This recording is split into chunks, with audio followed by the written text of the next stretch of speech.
બોડેલી તાલુકાના જબુ ગામ ખાતે સેવા સેતુ 2.0 ગ્રામ્ય કાર્યક્રમનું ભવ્ય આયોજન કરવામાં આવ્યું, જેમાં ગ્રામજનોને વિવિધ સરકારી સેવાઓ ઘર આંગણે જ ઉપલબ્ધ કરવામાં આવી હતી. નમસ્કાર, સહજ ન્યૂઝ સાથે હું છું ગોપાલ ભેસાણી. રાજ્ય સરકાર દ્વારા હાથ ધરાતી કલ્યાણકારી યોજનાઓ અને લોકોના પ્રશ્નોના ઝડપી તથા પારદર્શક નિકાલ માટે બોડેલી તાલુકા કક્ષાનો સેવા સેતુ 2.0 ગ્રામ્ય કાર્યક્રમ જબુ ગામ ખાતે યોજાયો હતો. આ કાર્યક્રમમાં બોડેલી તાલુકા વહીવટી તંત્ર દ્વારા ગ્રામજનોના પડતર પ્રશ્નોનો સ્થળ પર જ નિકાલ લાવવાનો સફળ પ્રયાસ કરવામાં આવ્યો હતો. કાર્યક્રમ દરમિયાન રેશન કાર્ડ સુધારા, આધાર કાર્ડ અપડેટ, આવકના દાખલા તેમજ આરોગ્ય સેવાઓ સહિત અનેક વિભાગોના સ્ટોલ ઊભા કરવામાં આવ્યા હતા, જેથી ગ્રામજનોને સરકારી કચેરીઓના ધક્કા ખાવા ન પડે અને ઘર આંગણે સેવાઓ મળી રહે.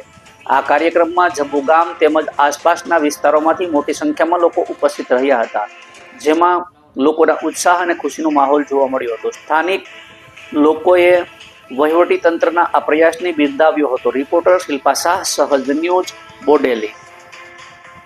આજે બોડેલી તાલુકાનો છેલ્લો સેવા સેતુ કાર્યક્રમ જબુ ગામમાં હતો.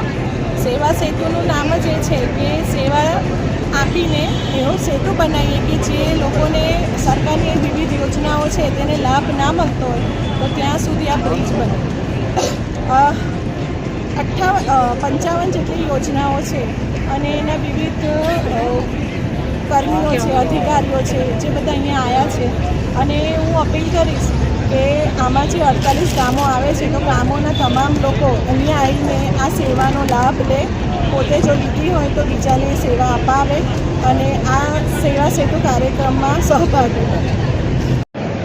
આજે જબુ ગામ ખાતે સેવા સેતુ 2026નો જે અરજદારો લાભાર્થીઓ માટેનો કાર્યક્રમ યોજાયો હતો, એમાં બોડેલી તાલુકાના 48 જેટલા ગામોના પ્રજાજનોને 13 જેટલા વિભાગ અને 55 જેટલી સેવાઓ માટે અહીંયા કાર્યરત ખુલ્લો મૂકવામાં આવ્યો હતો.